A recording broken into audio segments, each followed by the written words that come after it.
বাবরি মসজিদকে ভেঙে রাম মন্দির বানানো হয়েছে। আমরা কোনো মন্দির বানাতে চাই না, এর বিনিময়ে আমরা পুরো জমিনকে মসজিদ বানিয়ে দেবো ইনশাআল্লাহ।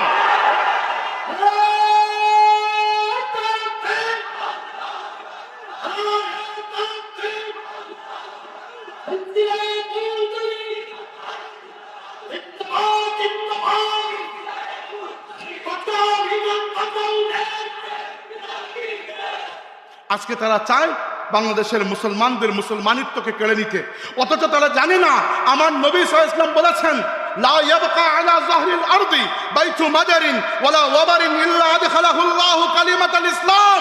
এই দুনিয়ার বুকে কোনো ইটের তৈরি পাকা ঘর কিংবা কাপড়ের পশমের তৈরি তাবু বাকি থাকবে না, দুনিয়ার বুকে কোনো ঘর বাকি থাকবে না, এই ব্যতীত যে একদিন না একদিন আল্লাহ সেখানে ইসলামকে প্রবেশ করাবেন।